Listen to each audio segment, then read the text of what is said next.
Yeah, hi. Hang on a second. Getting my... Hi, Steve. Yeah, how are you? I'm good. Good, good. Pretty good. Good to see you. Happy New Year. Thank you, same to you. Still That time. was a very good session, by the way. I was thinking when it was running how good the discussion was. So, well, thank very you. nice piece of work. The good news is I heard back from the Institute, and they will soon circulate the videos. I've been waiting to have a look at those videos, and soon it will be possible, and I will circulate them to you and to the rest of the group. But yeah, I also thought we had a good session. It was an animated discussion. I really enjoyed your presentation, and also had a lot of interesting things to say. And Mark, I mean, in a different style, I guess. Mark Faber. Oh, I don't yeah. know. Did you know him? Did you? I knew of him. I never actually met him, but I Okay. thought it was quite an intriguing little contrast most of the way through.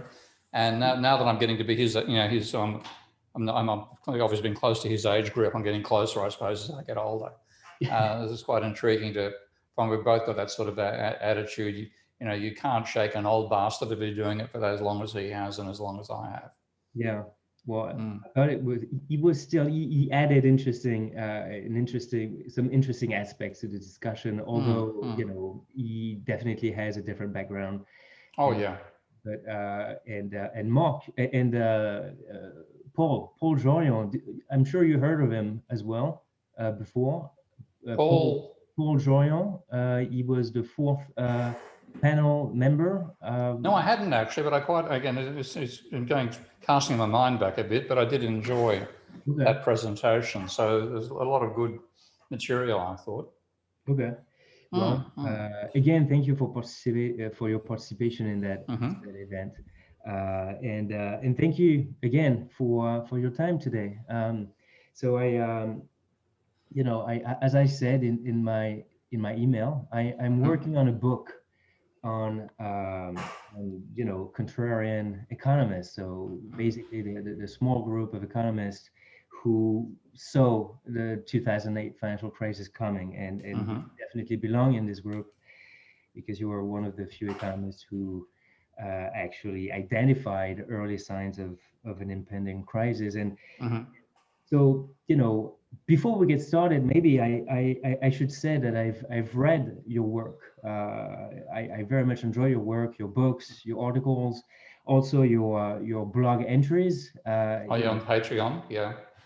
I've read, I mean, not all of those blog entries because you're a very prolific author, but I think I know. I mean, I understand, your economic thinking, but there are still some gaps in my understanding of your biographical trajectory before and after the crisis, and how your economic thinking also came to change in the mid 2000s, and this is why I wanted to sit down with you. And because this information does not necessarily transpire in your writings, and this is of course normal because you don't want to necessarily want to talk about this when you write a book or a report.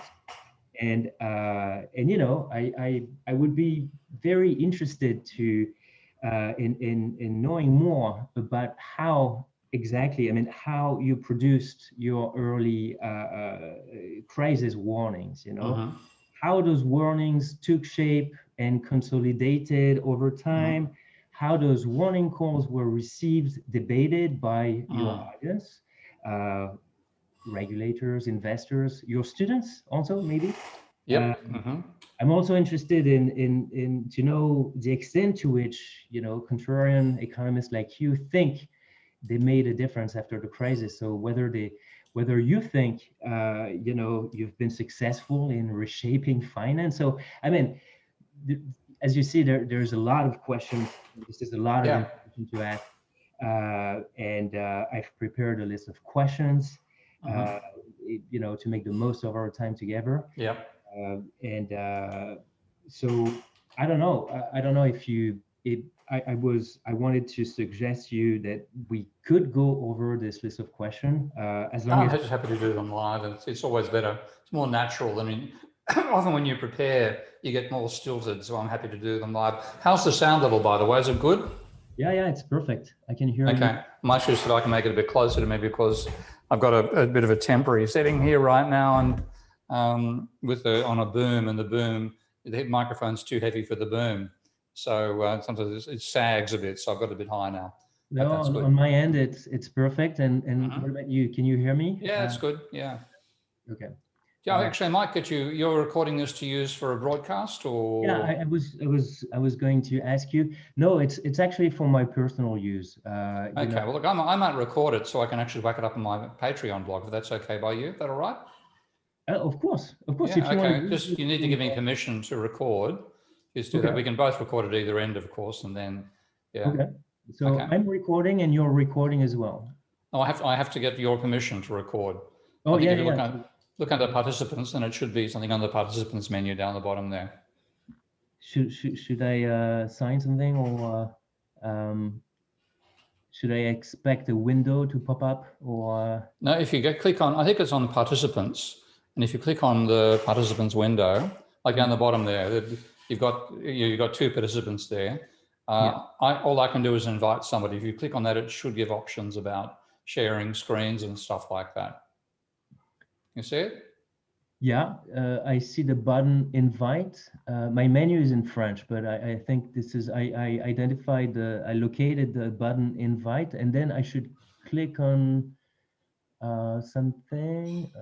No, it's not the invite button. That's what I'm seeing as well. There must be something else there that lets you, meeting information maybe, something like that. I'm not sure.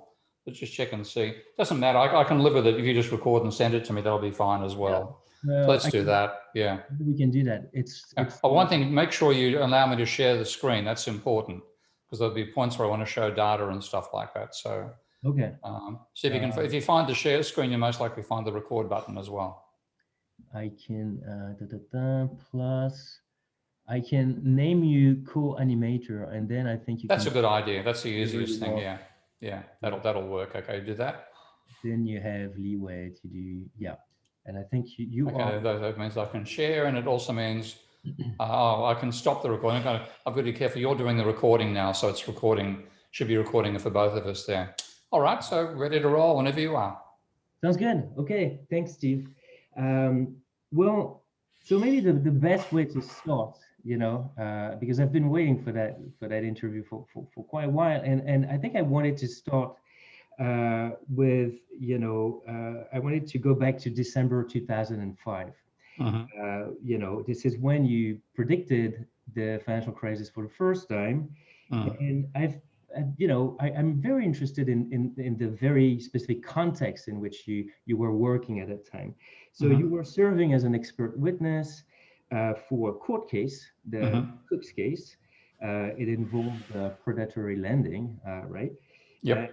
It is during this court case that you discovered that private debt to GDP ratios had been increasing exponentially in Australia, and in your later publications, you described this court case as an eye-opening moment, and I would like to go back to this moment, and I have specifically two questions.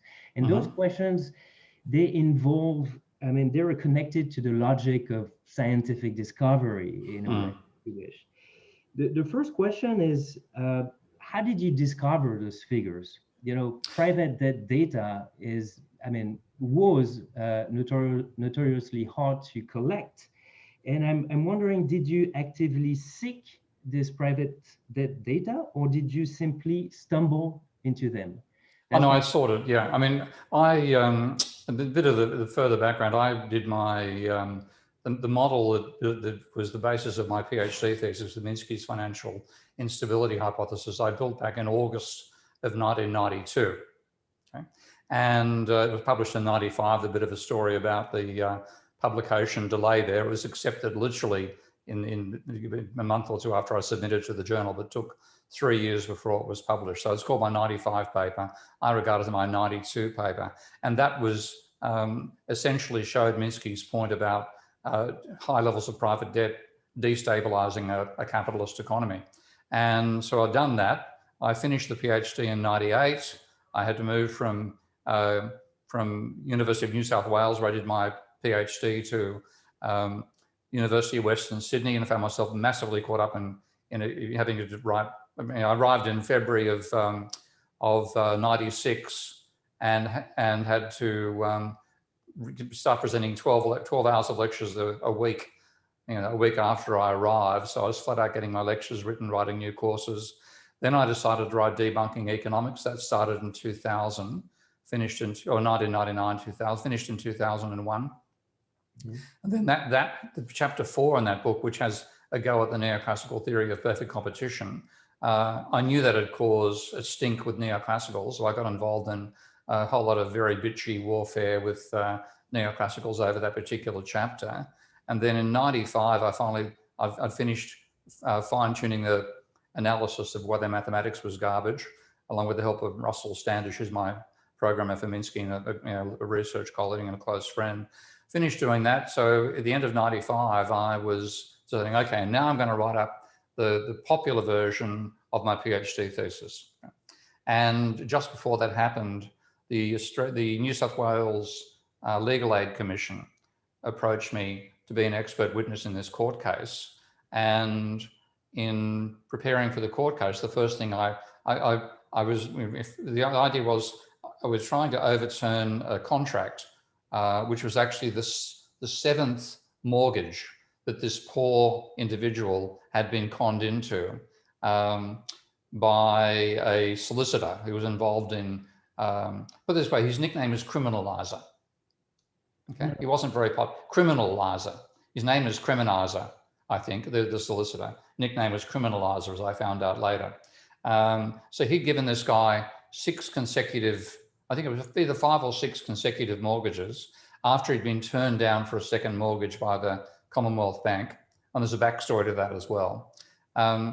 And instantly, I started writing my piece, and the only way you can get a judge to agree to overturn a contract, fundamentally, is if there are deleterious impacts on third parties to that contract. So that was a line that I was running, and so was the Legal Aid Commission. And as part of it, I wrote a line saying, debt, meaning private debt to GDP ratios have been rising exponentially. As soon as I wrote the line, I actually have a degree in law. I never practiced as a lawyer, but I know the Australian legal system. And in that system, an expert for the witness is, even though he's paid for by one side, is treated as a fiduciary to the court. So you're actually paid by the parties, but you're working for the court. And you can't make hyperbolic claims. Any claim you make has to be substantiated. So I knew as soon as I said had been rising exponentially, I'd have to go check the data. And you're right, it was very hard to find the data. Then I knew that the Reserve Bank of Australia had data on private debt on its website. So I decided to download that. And as it happened, circumstantial reasons, but I could have used an Excel spreadsheet, but I hate Excel. So I decided rather than just loading it straight away, I'd write some routines in MathCAD, which is my preferred program for mathematical analysis. And I wrote the code, and then I downloaded the software, the data, and plotted it. And rather than finding something that I would have to attenuate from, say, exponential to rising, between, I think it was 1965, the data started, so 65 to 2005, which is 40 years. It was almost a pure exponential. I think the correlation coefficient to a simple exponential, starting in the 65 data and going forward to 2005, the correlation coefficient, I think was 9918. Yeah. Ludicrous. Almost perfect. Okay, so exponential, quite justified. And then I thought, well, hell, this can't continue. This exponential trend in private debt to GDP can't continue. When it breaks, there'll have to be the biggest crisis since the 60s, because there was no level of, it was rising exponentially with the highest level of debt since the 1960s. And I thought, well, it's going to be a crisis in Australia. What about the rest of the world? And then I located the Federal Reserve flow of funds data, and again had to write some extra routines in MathCAD to load that data in. And that data went back to 1952, and going from 52 to 2005 again, the correlation, it wasn't quite as obviously exponential, but the correlation coefficient was about 0.98, And I thought, holy shit, there's going to be a financial crisis. Somebody has to warn about it, and at least in Australia, I'm that somebody. So the next day, I rang a journalist called Stephen Long, who works for the ABC. Stephen had been at me for about 6 months to go on the media and talk about private debt. And I kept on saying, look, mate, it's almost a decade since I looked at the data. I don't feel like commenting unless I know the data properly. So I kept on turning him down. He was actually the reason that the New South Wales Legal Aid Commission approached me, because they asked a friend of theirs, I worked in consumer affairs. He asked Stephen, Stephen said me, bang, I got asked to do it. And then I just saw it and I rang up and said, I'm on.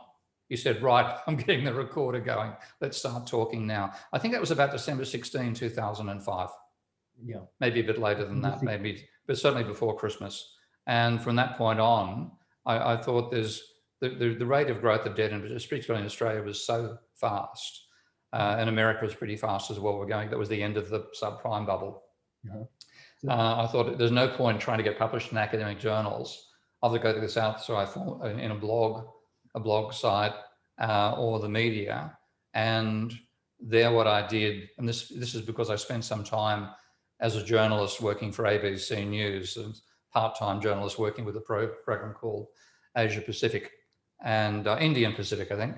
And I've done some work I've done a fair bit of writing of features and so on for the Sydney Morning Herald over the years. So I knew that if you're going to get covered, you've got to have a hook that makes your copy worth reading.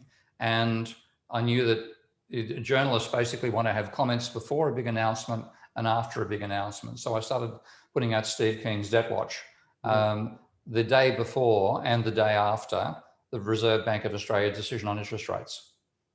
And then because that meant, yeah, sorry? Before we talk about your website and before we talk about 2006, just about the court case, because to me, it seems to me that was a real trigger.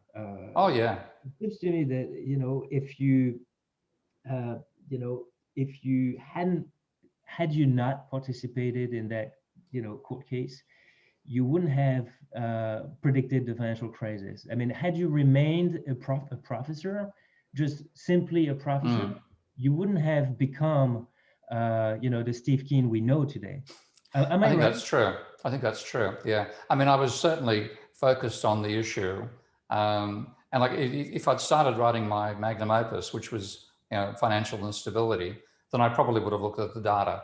But it might have taken me 6 months, a year, and by the time, quite possibly by the time I realized it was happening, it was going to happen, it might already be happening. So the court case of December 2005 put me about 1 2/3 years ahead of the crisis, because it actually began in August of 2007. So I think that gave me about, a good 20 months to raise the issue. And then one thing I realized is you can't succeed in changing economics unless you become famous. Yeah, you might, if you want to change economics and don't want to become well-known, forget it. You're not going to do anything. So in that sense, I knew I had to become well-known. It was a drawback, but a necessary drawback, because that sort of stuff, you get dragged into mud fights with people in the property sector, as I later found out the hard way. You don't get the same time to write as you'd like to have. So it's a cost, but it was a cost that I knew I had to pay. Okay. So, okay. So now maybe we can talk a little bit about 06, because so you about a year later, you started the Debt Watch reports. I think it was November 2006. No, I was actually sending them out by email before that. So the one in November 2006 was about the 10th or so that I'd sent out. I didn't actually know about blogs at the time, but I had an email list, and because I'd written so many articles for, not more than most academics do, for newspapers, then I had quite a few journalist contacts, and I was sending it out to them and extending my email list. And at some point, someone, I think in October or thereabouts of 2006, says, why don't you start a blog? Okay. I did. Do you have a recollection of who you sent your emails to? I mean, unfortunately, that's with my University of Western Sydney email. I could actually go back and take a look, but it was about 100 to 150 people. Okay. 250 people? Mainly journalists, politicians, that sort of thing. Regulators, central bankers? To some extent, but I talking to those guys is like having a conversation with a very boring brick wall. I mean, my favorite experience of that was when I was talking to Guy Debelle, who's, I think he almost became Reserve Bank governor. Can you say who? A person called Guy Debelle. Okay, not a bad name actually, not a bad bloke either. But we were talking at a conference in Adelaide at this stage. This is about maybe after the crisis had begun, and he's made this comment about, I don't know why you talk about us, compare debt to GDP, because that's comparing a stock to a flow. Now I bit my tongue because I thought it was a stupid comment. But next thing I knew, that same stupid comment was repeated by a friend of his in the newspapers. And it is not at all stupid to compare a stock to a flow.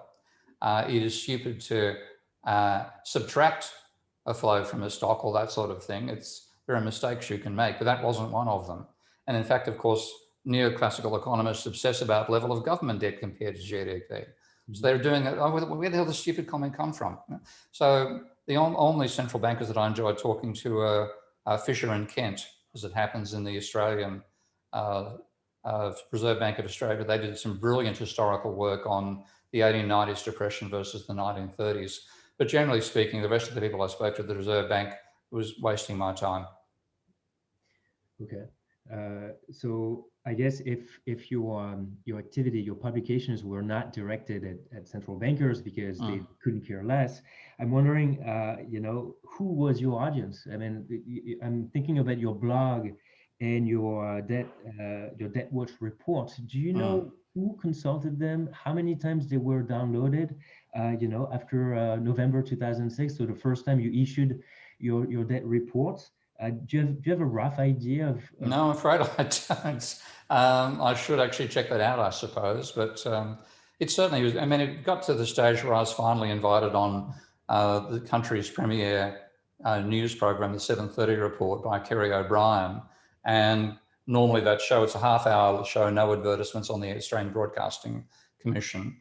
And normally there are about 5 or 6 stories per half hour. So you get about 5 or 6 minutes. And I got 15 minutes with Kerry.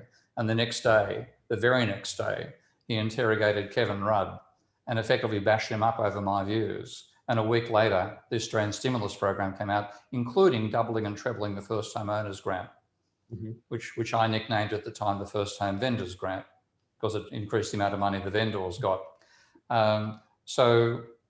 Yeah, but in terms of coverage, it was certainly seen wide. I wasn't sending it to Kerry. I didn't have his email address, but he did get onto it. And so it was being passed around by journalists and becoming quite prominent that way. And what about investors? Do you know any investor who, would have heard you and sort of, left the subprime market? There's quite a few in America. I mean, there was a company which has since gone bust, which sponsored me for a short while. But there's now the guy in that organization who was the reason they approached me, has formed his own company called Asymmetric Return Capital, ARC. I'm still one of the advisors to ARC, and he just told me actually last week his firm is up 70% over 2020. So he latched on to the combination of the credit-based analysis plus the argument about chaotic nature of stock markets, which is not my work, of course. It's people like Mandelbrot and Peters that I was channeling on that front. But yeah, quite a few successful investors made money out of that. Interesting, very interesting.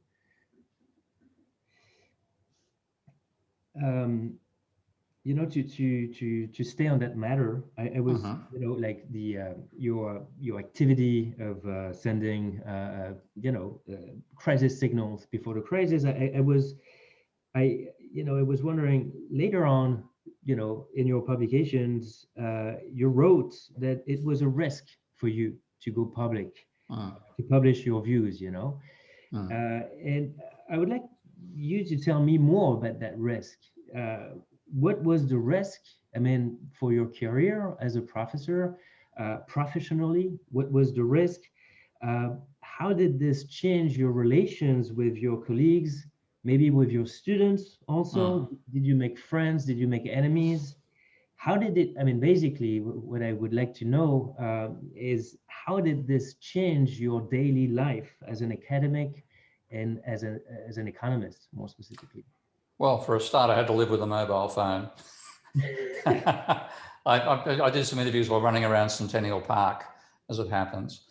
So you had to be on call for journalists all the time. And I knew, again, from having spent some time in media, if you don't answer on call, you don't get called back. So you therefore have to devote, in effect, first priority becomes the media. And that can lead academics to a bit of petty jealousy, but also saying, look, you're there for the sensationalism. You're not there as a serious intellectual.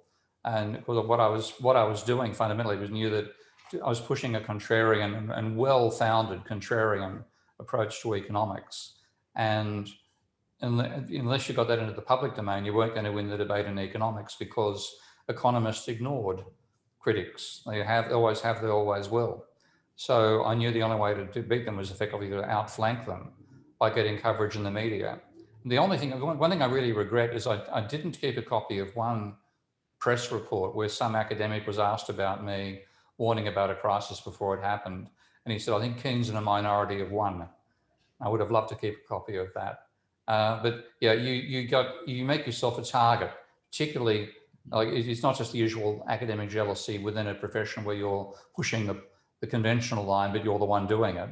It's where I was pushing an unconventional line, and that really, my head was above the parapet, not just through writing debunking economics now, but by being in the media as well.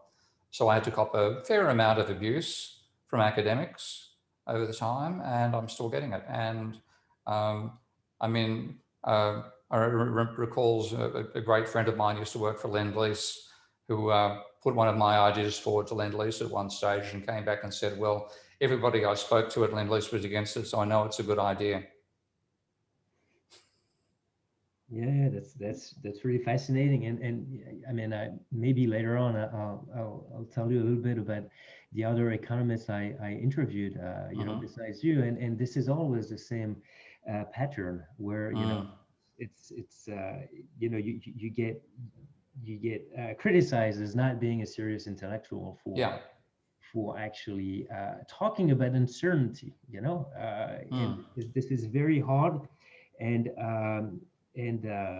I'm also, so the next up is I'm wondering what type of debate did you have with can we talk a little bit about those regulators, maybe central bankers? You gave an example earlier on, but maybe you can go back to this aspect, because it's really, it's a key aspect. It's fascinating how those warning signals were received.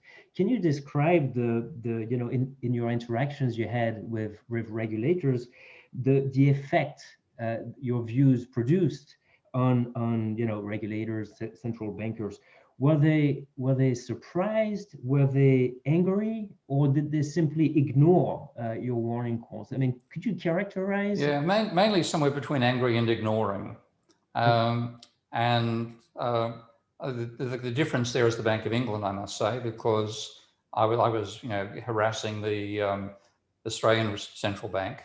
I had a particular exchange there that I'm willing to share, which was I was invited to speak at some conference, and I was talking about Minsky's financial instability hypothesis, and one of the prominent staff in the Reserve Bank, a woman called Lucy Ellis, interjected and said, "Look, Steve, we've read Minsky before, or something of that nature." And I said, "Well, congratulations on ignoring good sense, because there was no way in which Minsky turned up in their thinking." So I got a sort of a pushback from the Reserve Bank of Australia, and I still get that. But in terms of a positive response, the Bank of England was clearly paying a large amount of attention. And when I went to England, I think in about 2008 or 2009, I found their English staff of the Bank of England building what are called stock flow consistent models, which are very post-Keynesian in style. So they were doing it already, and were very amenable to my ideas. And in that sense, I wasn't at all amazed when the Bank of England, I was very pleased, but I wasn't amazed when the Bank of England came with that brilliant paper in 2014 saying money is created by banks as an endogenous process, is not controlled by the central bank. So, but in terms of impact on central banks, would only be the Bank of England, I'd say, had a direct positive result and let me know it, invited me in to give seminars and so on. Whereas no response at all from the Federal Reserve and stonewalling from the Reserve Bank of Australia. And what about the ECB? The ECB, I've got a couple of colleagues inside there who are actually union members, and they're a couple of my most prominent supporters on Patreon. So they invited me in, and I did get some capacity to talk there, but what you have is a sense of cognitive dissonance, because these are people who've all learnt the money multiplier model, loanable funds, all the stuff Krugman still goes on about. And they have an equilibrium orientation. And even though they're working for a government, the underlying theory they're promulgating is one where the government is ineffective. So to have somebody saying it's actually the private sector stuffing up was cognitive dissonance for them. And I never really got any of the academics and in the academic-based people in those organizations to follow through. And, you know, in that sense, I've really understood what Max Planck said about trying to convince physicists of quantum mechanics when he finally wrote, well, he didn't actually say, but it's a nice summary, science advances one funeral at a time. And the thing is, you cannot persuade your colleagues when they are wedded to a different way of thinking about the world. And that was the case. It was just impossible to get through to somebody who's already fully ensconced in the neoclassical vision, because accepting any element of criticism of that paradigm, and the whole thing falls over. So they always run back to the paradigm. It's just too much of an intellectual challenge for them to think differently. Do you think this ignorance was about, you know, a problem in knowing? I mean, a problem in the regarding the models that those economists were using, or maybe it was a problem of not wanting to acknowledge the problems. I mean, maybe those regulators saw some problems. I mean, they were aware of some uncertainties, but professionally speaking, it was simply impossible for them to acknowledge those uncertainties, because, you know, as you yourself point out, there is a risk. It's risky to talk about financial crisis, especially when you are a member of a major central bank. The one exception to that is Bill White, who was research director of the Bank of International Settlements. And I still remember the first day I read a Bank of International Settlements report, I braced myself for the usual, like I'm reading Nordhaus right now, and like, that's like, not only was it like being Hercules, jumping into the Aegean stables, having to clean them out, you've got to classify each turd as you do it. It's even worse. So I was thinking, this is going to be a load of fun. And I'm reading it, and my jaw was slowly heading towards the floor, because I was reading it, I was saying, I could have written this. This is real. I really like this. Who wrote it? And then I found out about Bill White. And so Bill White had the courage to come out and push against the majority and warn of the crisis before it happened. So he doesn't get enough respect for that. People don't actually know. So Bill White was the only, more than Raghuranam, the other Indian. He stuck his neck out as well, but he wasn't as informed as Bill was in Minsky's hypothesis and its application to finance. So Bill was, in my opinion, the person who most deserves respect for that. So he showed it could be done. But again, the Bank of International Settlements is not really a central bank. It's a discussion forum. If you'd been somebody running, for example, the Bank of England or the Federal Reserve, then it would have been potentially difficult to do it. I mean, Greenspan could have got away with it because his Oracle stuff, if he actually was an Oracle that actually knew what he was talking about, he could have got away with it, but he didn't, because he didn't understand it. So, yeah, I think I understand that. I agree that it's difficult. But for example, if you were absolutely strong about it, you could be a regulator who refused to approve CDOs. Now, instead, Janet Yellen, who's now going to be Biden's Treasury Secretary, I think she spoke at the 1998 Minsky conference in Bard College. And in that, she was praising and saying how wonderful it was we developed CDOs to distribute and reduce risk in the financial sector. Interesting. Okay.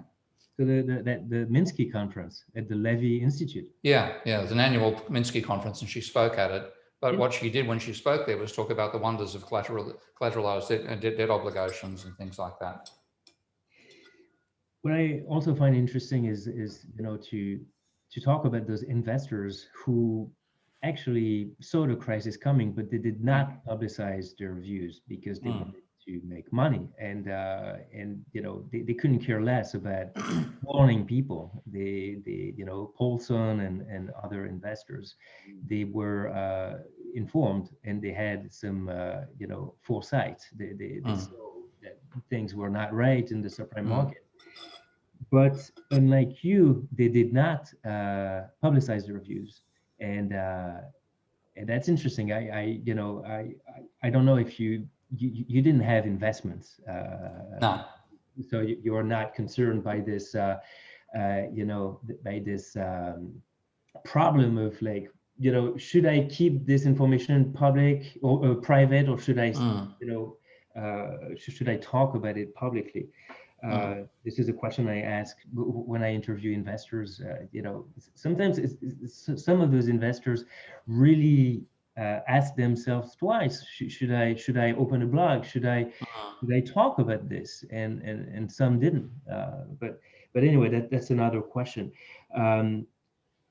Where I wanted to, so my next question is actually about something you already talked about. Is your friends in the field. So your the friends, or as we could say, your allies in the field. You mentioned, so I know you're close with Anne Petitfort. You know her. In your book, I think you mentioned when Godley, Yeah. from the Peterson Institute. But I was wondering if there, is there anyone else, in your opinion, that sort of came to the same conclusion? I'm just going to run. I'm just going to name a few people. So, of course, there is Nouriel Roubini. There is Rajan, Raghuram Rajan, whom you mentioned before.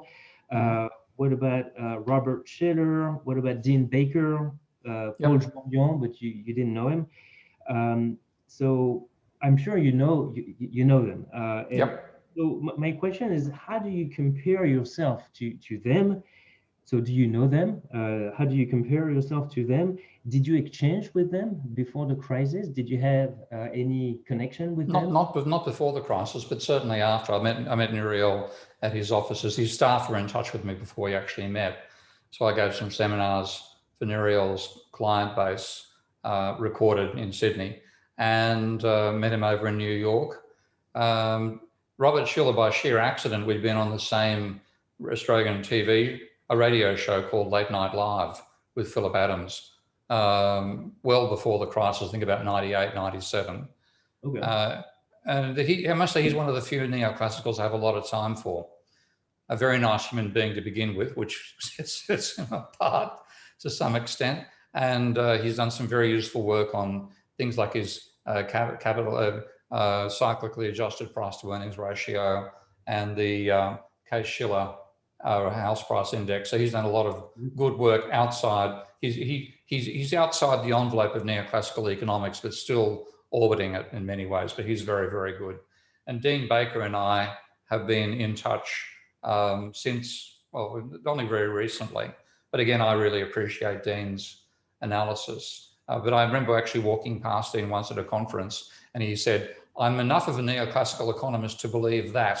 And off he went. I didn't hear the rest of the conversation. Well, that was never words coming out of my lips. So in the sense of how I compare to those people, Nouriel very much is history driven. He doesn't really have a strong theoretical framework, but he has a very strong grounding in history and empirical data.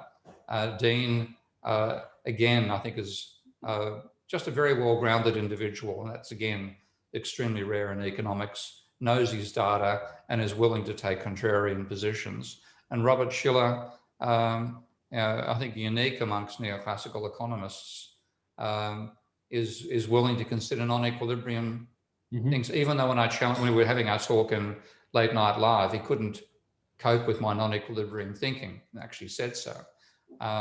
But in terms of his orientation, he will tread those waters in a way that most mainstreamers wouldn't even go to the beach.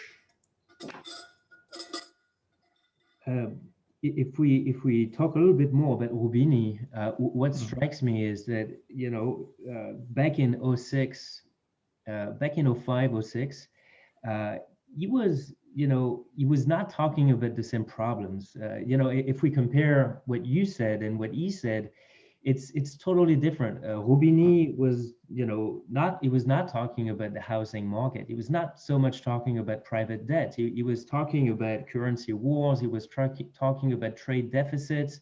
And, he was very far away from what actually happened in '07 and '08. I don't know if you know, I mean, I'm sure you noticed also the difference. He was talking about a crisis, but his diagnostic was very far away from what you actually saw yourself and a few others. He didn't talk about the housing market and the subprimes. Okay, I thought he did do a fair bit of that, but Maybe a little bit later. I mean, yeah. in '07 he started, or late '06 he started talking about the housing market, but before that it was a different story. I don't know if you agree, or if you Well, remember. it's over a decade since I read that Yeah. material, so like, I may have had some inkling for it then, but I thought he had a strong focus on the level of mortgage debt in America and the level of leverage, and then talking about a downturn coming out of that, based again on historical analogies, which were quite solid. So, but yeah, in terms of having an analytic framework, that's where I differed from the others. And like, there are people who have a verbal analytic framework, like Michael Hudson being the premier example there. But in terms of having a mathematical framework, that I'm the only one. I know, and Wynne Godley. Wynne has to be put out in front, because Wynne actually was warning of this in '98, saying that the imbalances couldn't continue. And he was using stock flow consistent modeling, and then talking about the level of accumulated, because the government was trying to run a surplus and the American government was running a deficit, which is like the surplus in reverse. The rest of the world had a surplus with America. Then it had to be balanced by the private sector going massively into debt. And while looking at the rate of growth of debt, Wynne was saying, well, this simply has never been, these levels haven't been experienced before. They haven't been sustained. You can't sustain this level. It has to go bad at some point. So the first arguments about the financial crisis with a genuine analytic framework were made by Wynne, and I was second. Mm-hmm. Okay. Well, my next, I mean, the following question is about, what do you think? I mean, in your opinion, what are the lessons learned? I mean, 10 years after the crisis. I mean, are there any? Do you think there has been a process of institutional learning, as we say in sociology? In some senses, the central banks have done a bit of learning, okay, because like the Bank of England obviously has changed its orientation quite substantially, and so has the Bundesbank, both coming out. And fundamentally, the great benefit they've done to me and other non-orthodox economists is we can now quote the Bank of England and the Bundesbank when we say banks create money, rather than having to refer to non-orthodox economists that neoclassicals never heard of before. So there's been that's been a sea change in that particular intellectual framing. So now we're the dominant ones, and you've got to make an excuse not to include bank creation of money in your modeling now, and that's put the neoclassicals on the back foot. So that's probably the most useful form of learning that's occurred. But apart from that, in some ways, it's strengthened the neoclassicals, because they continue spouting the same old stuff. They're still doing DSGE models. And the real change was that rather than ignoring people like me, that strange bloke down the corridor who doesn't believe in equilibrium, rather than ignoring us, they were out gunning for us. And in some ways, the level of hostility inside economics departments towards non-orthodox thinkers rose after the crisis. I think, have you ever read The Hitchhiker's Guide to the Galaxy? No. I highly recommend it. Brilliant book. Okay. But in that section at one stage, it's a science fantasy book. And it's a science fantasy comedy. And at one point in it, there's a ship called the the heart of gold, which uses what's called infinite improbability drive. And this is, set, in another galaxy, that sort of thing. And, or far in the future. Actually, no, it's set now, but this is all happening in another galaxy. And, we're the dummos of the galaxy at this point. And all these scientists are trying to devise an infinite improbability drive as a transportation system, but they can manage to produce finite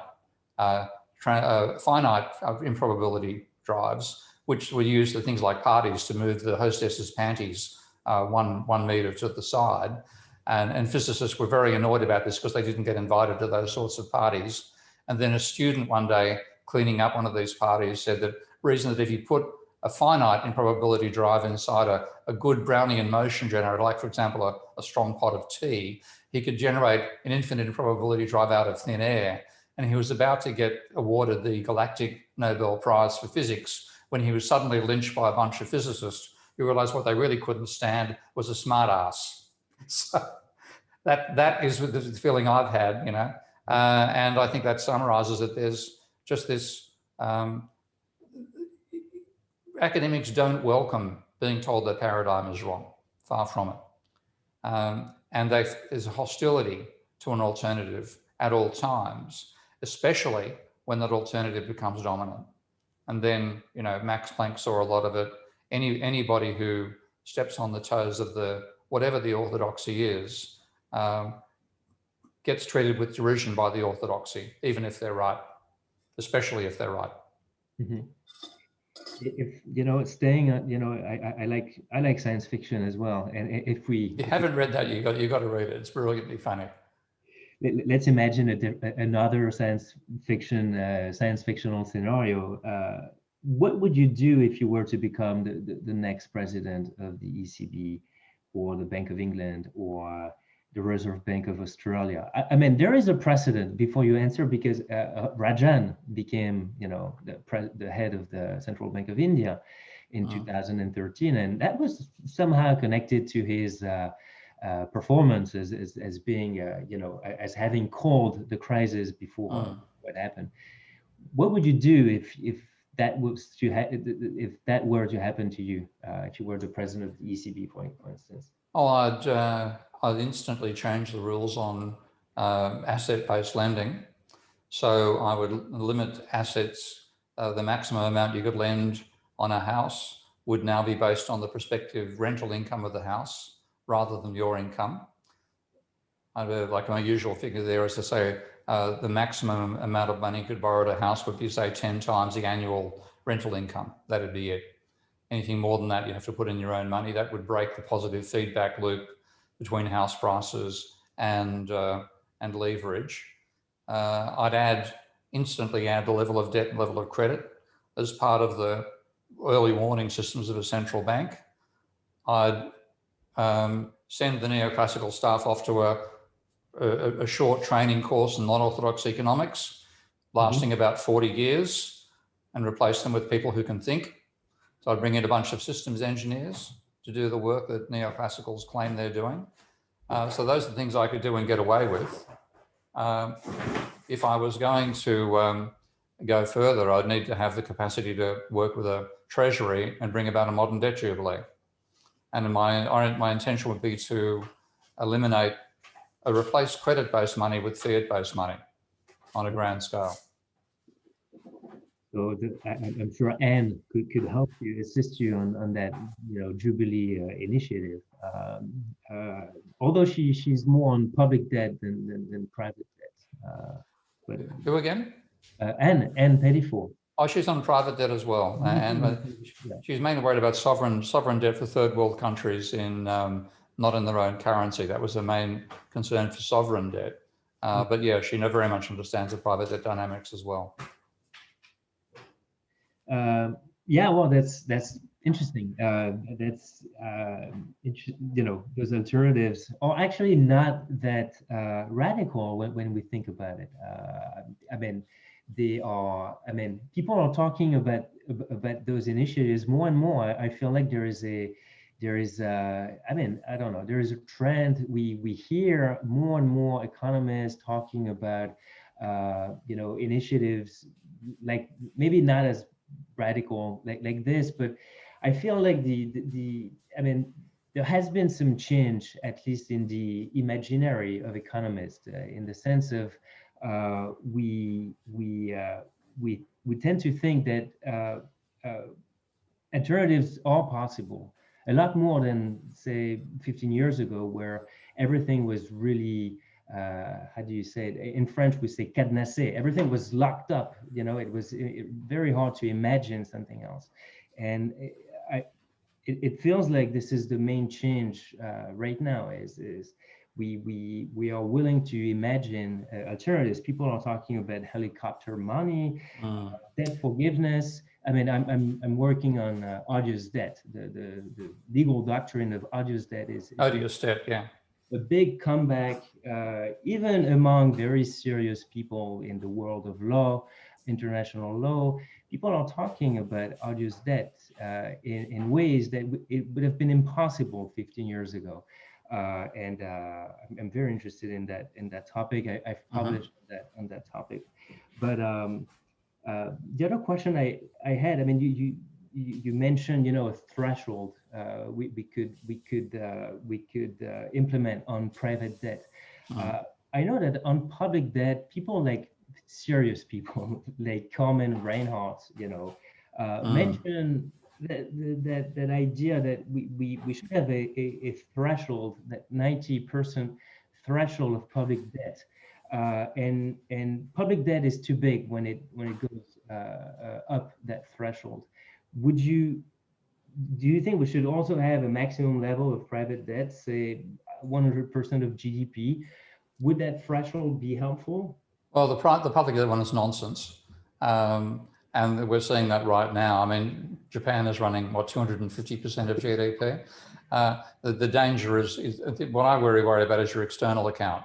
I don't worry about any of those balances apart from private debt. It's a level of international, your balance of payments. If you're running international deficit, balance of payments deficit, then you are going to be financially constrained at some point if you keep that up. So that's particularly developing countries. So that's when I would worry about private government debt. But private debt, yeah, I think anything over about 75% of GDP 75? is too much. I mean, it depends on the country. If you find, like looking at America, and I'm looking at America's data right now on another part of my screen here. I'll just make it a bit smaller so I can bring it over. Yeah. I'll show you the private debt, but that's probably worth sharing the screen now. What do you think? Yeah. Okay, and I'll just share that one document there. Okay, so you should be seeing the red line of private debt to GDP. This goes back to 1840, and America always has a tendency for rising private debt. It's just as soon as there's a crash finishes, the next bubble starts again. But what we call the golden age of capitalism was between about 1945 and 1965. Yeah. And you can see across that period, private debt rose from about under 40% of GDP to close to 100%. And the level of financial instability started rising in the mid 1970s. And I date the beginning of financial instability to that point there, when private debt in America was 98% of GDP. And then you see it falls at that point.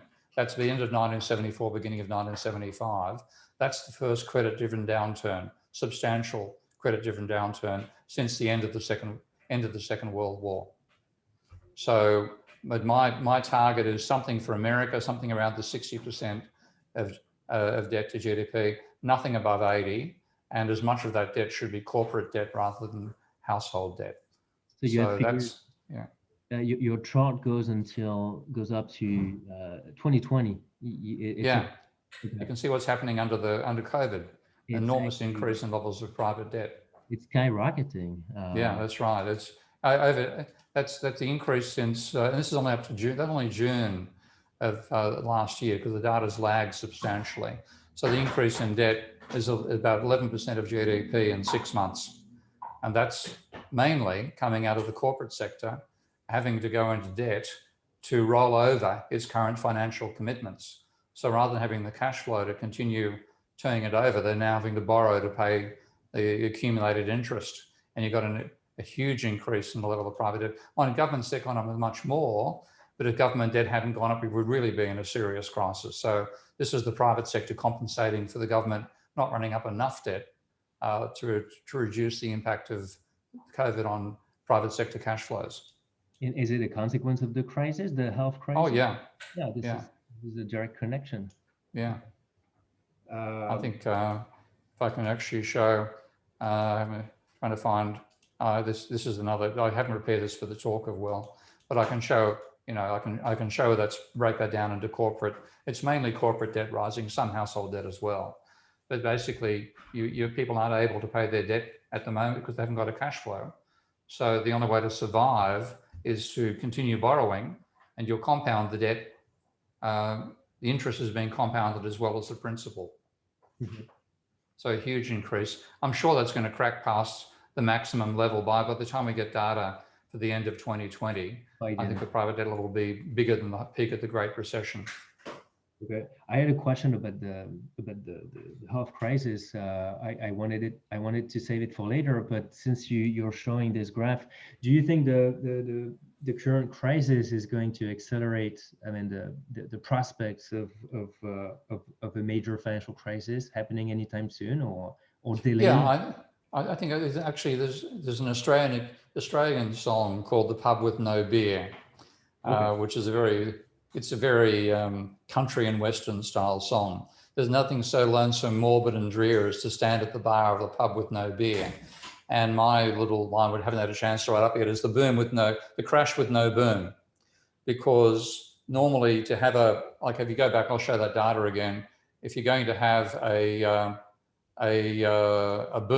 crash, you need a boom before it. And you can see down here, the blue line is the annual change in private debt, which is credit. And that's literally creating new money. And it peaked at, you can see right from 1945 all the way through, there was not a moment that credit turned negative except the financial crisis. Okay? And you went from plus 15% of GDP to -5 over about a 2-year period in terms of a positive contribution from credit to a negative contribution, not on the scale of the Great Depression or the Panic of 1837, but still a substantial negative. And now we're seeing credit rising here, but it's not actually to buy things, it's to avoid going bankrupt on your own outstanding levels of debt. So we're likely to have a crunch coming out of this with no particular boom beforehand, because if you suddenly take away all the supports that are stopping people going bankrupt now, preventing people being evicted for not paying their mortgage, people not being evicted because of not paying their rent, et cetera, et cetera. As soon as those supports are removed and the cash flows are removed as well, then we're going to have lots of people with a massive increase in their debt level who can't service it. And when it was expected to, when you go back to so-called normal, then there'll be a financial crisis with no boom beforehand. Have you started to write about that? Because this is very fresh and you have the data, but have you published anything already on that? I use my Patreon blog for those sorts of things. So I've written a bit about on Patreon about the potential. That's why I think we should have, we should be using the state to create corona bonds and using that as a way of, effectively having a jubilee, paying the debt level down, using the COVID crisis as a reason to do it. I always thought, again, I'll go back to showing that data yet again, but if you take a look back at the Second World War, you can see that when the war began, which is 39 for England, 42 for America, so you're starting about here, you had a tend to rising debt for a while before the crisis hit. This is American data. And then as soon as the cash and carry scheme began, so the Americans were sending weapons to the British in return for future payments, but the American government was paying companies in their own currency to produce those goods. And you had again, when the 42 hit and you had America joining the war, you had an enormous increase in the cash flow for the private sector from government spending for the Second World War, plus rationing. And fundamentally, with that happening, there was nothing for corporations or households to do but pay their debt levels down. So we actually drastically delevered during the Second World War, and you can see debt went from about 80% of GDP to less than 40% during the war. So in that sense, the war caused, pushed the level of deleveraging well beyond what would have happened just with the Great Depression itself. And my feeling was that there'd be a climate war coming our way, and when that hit, governments would be forced to spend, enormous amounts of money to try to turn around the impact we're having on the biosphere, and that would cause an accidental debt deleveraging. So my thought was, well, maybe COVID will do it for us beforehand, but there's still nothing being discussed about this in policy circles. I'm hoping something might come out of Biden, but at the same time, politically, to pull something like this off, you need something everybody agrees makes it important to create and spend government money. And the only thing that qualifies that way is a war. So I don't think there'll be enough momentum from COVID to have anything substantial about reducing levels of private debt this time around.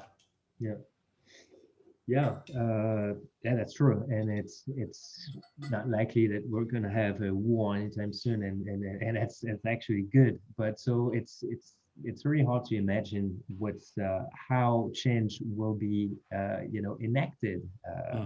I don't know. I as I was preparing the interview, I imagine we could formulate two hypotheses, so two competing hypotheses. There we can imagine exogenous change brought about by a new generation of economists concerned with issues of market uncertainty. And here the key aspect is economic training, PhD programs. Students are being how they are being trained. So that's one assumption, and maybe we can be a little bit optimistic here, because since the 2008 financial crisis, as you pointed out, PhD programs have changed slightly as students are more exposed to alternative modes of thinking a little bit. I mean, even in the US, I got my PhD at Northwestern and in sociology, and I remember I was there in the business school. I was taking classes at the business school, at the Kellogg Business School, and surprisingly, Minsky was being covered in one class, and that was a new class. It was a post 2008 creation response from the business school. I don't want to be naive. I know resistance is very strong, resistance to change. But anyway, that's one hypothesis, like a new generation of economists who would have been trained, exposed to alternative modes of economic thinking. The other assumption, and I wanted to hear you about this other assumption, is change would be, or reform could arise from within, thanks to, I don't know, powerful people like Paul Romer, Kutcher Lakota, you know those guys. Maybe Kutcher Lakota, yeah. Mervyn King, people who changed their views. I wouldn't say drastically, but those guys, like they changed their views after the crisis, and maybe that could be enough for to bring about change, not drastically, but I don't know. That would be a path towards a path of reform. I don't know how you see change being enacted. I know the prospects are dark, but regardless, can we be a little bit optimistic? Not inside economics. No, I can't. I mean, when you look at the material that neoclassicals are pumping out, it's still all the DSG, equilibrium, non-monetary, no sign of energy turning up as well type thinking. And when you're trained in that particular way of thinking, and literally with your stage where you can actually build models, then to think the way that I do, or to change across the non-equilibrium thinking, complexity analysis, even multi-agent, they have an incredibly hard time doing it. And almost without fail, they try to do everything within an equilibrium framework. I've seen equilibrium models of Minsky, which is a bit like, geocentric models of the solar system. You can't do it, but they nonetheless, that's all they know how to do. So, and it literally is how your brain gets wired. It is just the way you think becomes the way your brain is wired to think. And then having something which says, well, all these concepts are wrong, you've got to change them for another thing. It's beyond what most people can do. And I've been thinking about why is it that economics doesn't progress one funeral at a time? And that's part of the next book I'm writing, a chapter on that topic. And the reason is that, the reason that I hypothesize is that when you have a crisis in science, the crisis is permanent. You can't get rid of an experiment which invalidates the previous paradigm. So you're stuck with it. And even though the people pushing that paradigm continue to push it and try to find ways to amend it to make it fit the erroneous experiment, they can't do it. The students will listen, but the students are learning the old paradigm, also learning the flaw and trying to find a way to solve it. And in that situation, as the old staff retire, they can't find replacements who believe the same things they do. Mm-hmm. So physics departments, chemistry, biology, anything like that, where there's a huge paradigm shift, will turn over. And when the old staff retire or die, they'll be replaced by new staff who've abandoned the old paradigm and wedded to a new one, or never even part of the old paradigm. In economics, the crisis is transient. Like, the global financial crisis is not something you can reproduce and run it and show that if you did a different policy, it would work out differently. And there's enough students who will fall for the very seductive vision of an equilibrium vision of capitalism to replace their professors, that they will be the ones who get the jobs. The people who are critical, who join things like Rethinking Economics, might get jobs at minor universities. They're not going to get ones at the major universities. So the paradigm will continue. So I don't think there's any hope for a change inside economics. What I'd rather see is disciplines which should be covering economic issues and currently don't, for reasons of professional courtesy, fundamentally, should start, screw you guys, we're going to do it. You're never going to do anything decent. So we're going to have a system dynamics or an engineering department of economics. And I'm trying to persuade students now not to do economics degrees, to do instead a degree in system dynamics. And then with that training, then go and apply for positions which economists might also be competing with you for in the non-academic world. But you just basically say, like, my technology is better than their technology. If you want to actually predict house prices or take a position in the stock market, you're better off having somebody who does systems dynamics or multi-agent modeling than somebody who does economics. So you've got a potential ground to compete with them. But in terms of economics departments, they'll continue teaching this stuff until capitalism fails, partly because of their work. Maybe the difficult context we're in right now, I mean, the difficulty to bring about change into economics and to challenge, what we could call the orthodoxy, is that the opposite camp, the heterodox or the heretics, and I don't think it's a negative term. Let's call it, those economists don't form a unified camp. That's the problem, maybe. And I think you wrote a couple of sentences about that. The contestation movement is not marching as a unified group. It comes from all around the world. There are different perspectives, different theoretical background.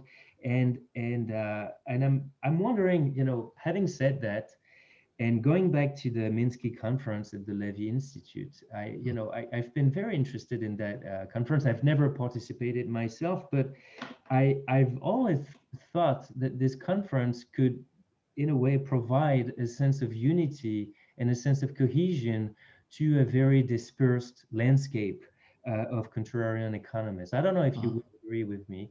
I think the beauty of this conference, of this, of this conference, is that it gathers many people coming from different backgrounds, theoretical background, and it sort of make them exist as a group, as an identified group.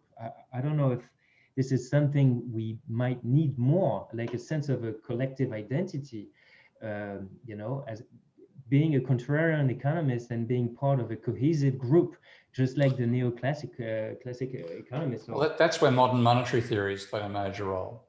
So that is a cohesive group, and it's quite strong, and they've managed to make modern monetary theory something that people talk about in the media and political circles. So that's a major achievement. Yeah. And they've got a framework which is stock flow consistent modeling. I think you need to go further and have a shared theory of value. And this is what neoclassicals have, in a sense, because they all believe in a utilitarian theory of value. They wouldn't know that they do, most of them, but that's what they've got. And that then means they can build on each other's foundations very easily. And there's a standard modeling framework which they can tweak. And stock flow consistent modeling is still, I think the technology is still not good enough to make that quite straightforward. That's one reason I built Minsky, because Minsky is a software package supports stock flow consistent modeling innately. And I hope, my intention is it makes it much more powerful, much easier to build models that way. So I would like to get to the stage where we have a shared modeling framework. And then that's a major, shared theory of value at one extreme, that's your overall foundation. And then the other, at the technological level, the shared way of building models. And with a combination, you might get a potential alternative paradigm. But at the moment, in that sense, there's alternative thought, but not alternative paradigm. Mm-hmm. And you can't, a paradigm can die or become degenerate, using the Katos's term, a degenerative research program. But to replace it, you need a new paradigm. And in that sense, modern monetary theory is one part of that, but it's not a complete paradigm. So until we have that, I think we're going to continue, not being able to kick the neoclassicals out, because you have to replace an old broom, you've got to have a new one. Yeah. There's this book by a sociologist. His name is Colin Crouch. Do you know him? I don't know. It's called, his book is called The Strange Non-Death of Neo-Liberalism. And this is about what you just said. The difficulty of switching paradigm when when there is no alternative. And so it produces mutant, the dying paradigm is dying forever, but is still alive in some ways as a zombie. Yeah. Anyway, well, I had like two final questions, and questions actually go back to what we've said before, but I didn't have the time to ask you, as we were talking. I wanted to go back to 2005 and 6.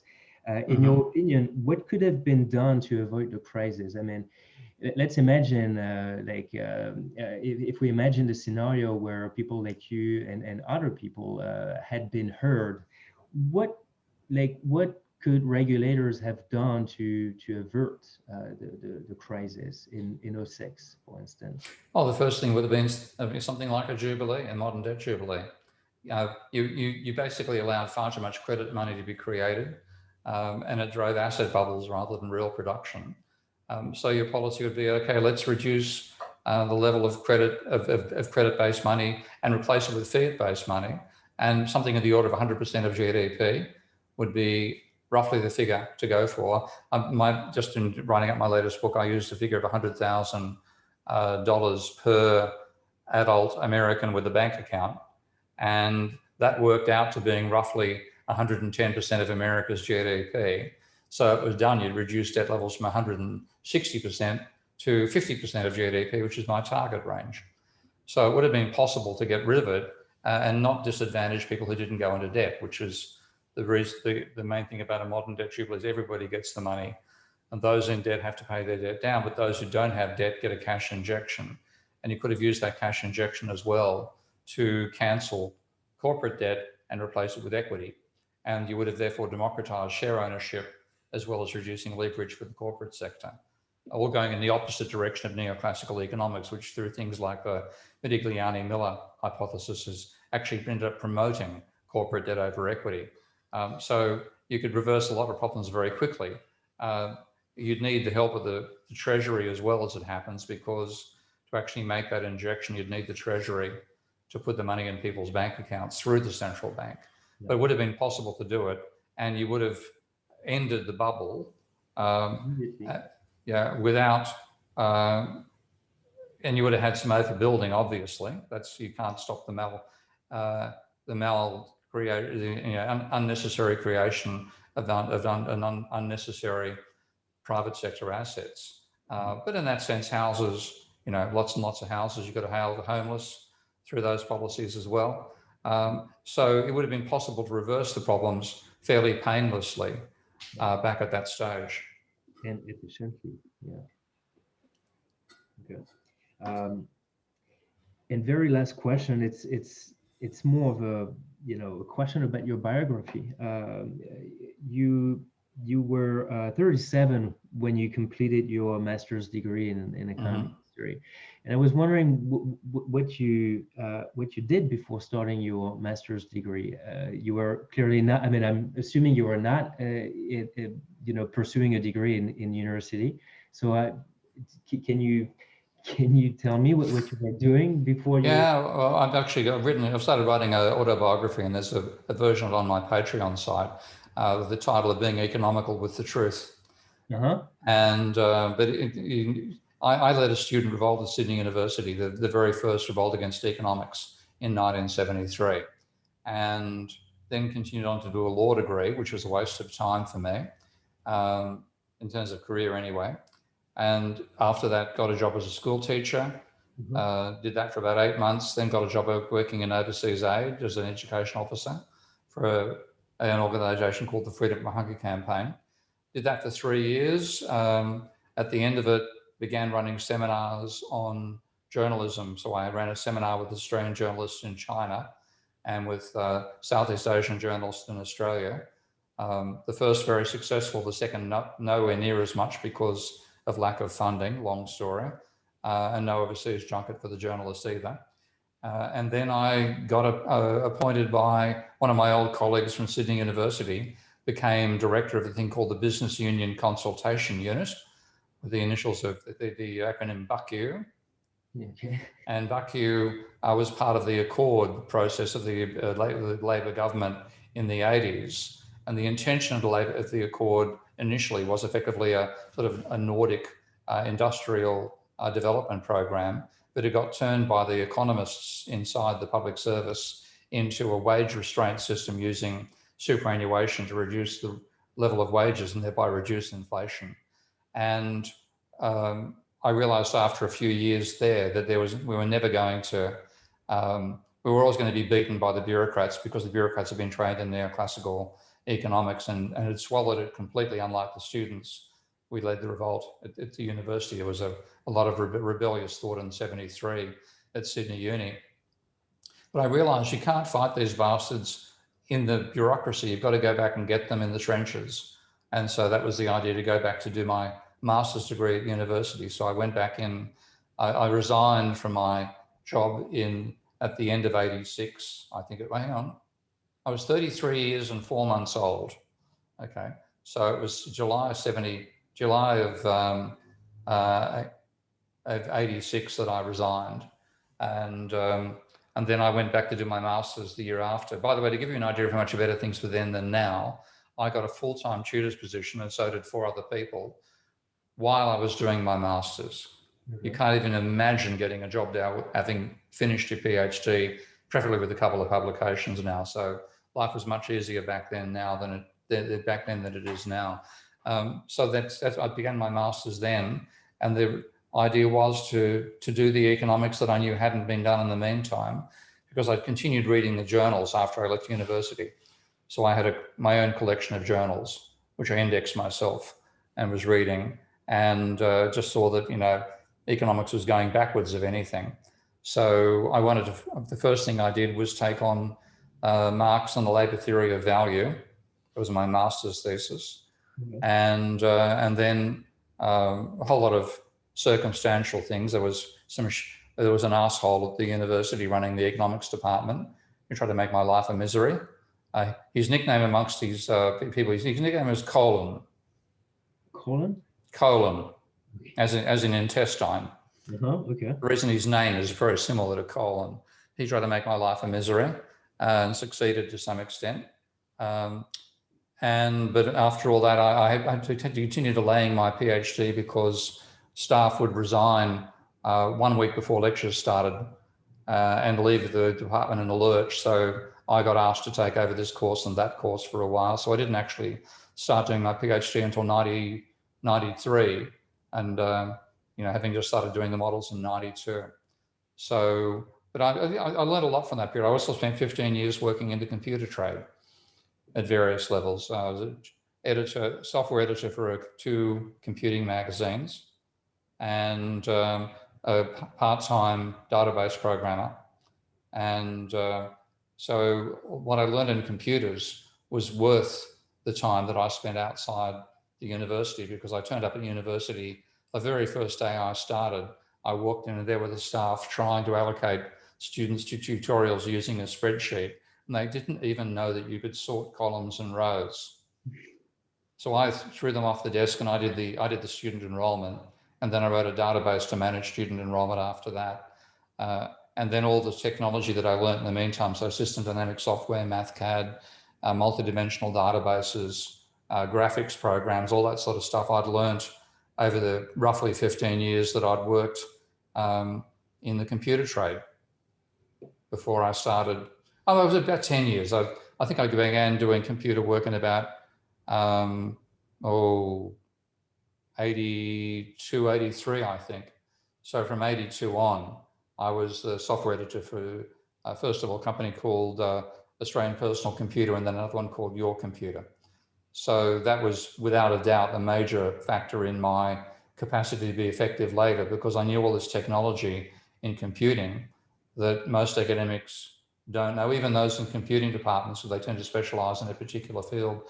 I think I reviewed 65 databases, 20 or 30 word processors, 15 desktop, a ridiculous number of software packages. So that was a very useful intellectual education for me that I wouldn't have got if I'd gone straight from an undergraduate degree to a master's and PhD. It seems to me that this eclectic training really shaped the way you work as an economist. It really allowed you to gain a set of skills, a set of credentials that you would not have normally acquired had you only pursued a PhD. That's true, yeah. I mean, I really seriously realized that literally that day that I walked into the economics department, and there those staff were Trevor Stegman and Bill Junor, to mention them by name, good men, good people. But there they were, sports students using a spreadsheet. Didn't even know they could sort the columns and the rows. So that was my first reason. Maybe I've learned something these people haven't learned by being not in the university sector. So what I thought was a drawback, I thought from that stage on was actually a strength, and that's how it's turned out to be, of course.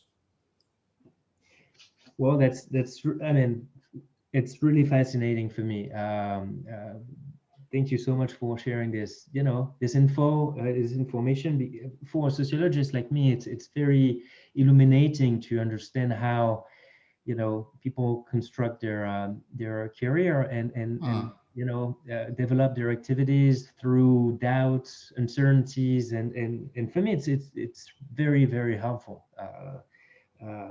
Thank you so much, Steve. You're welcome. It was good fun too. Maybe I hit the stop button and stop recording now. Yeah. Okay, here we go. Here we go. So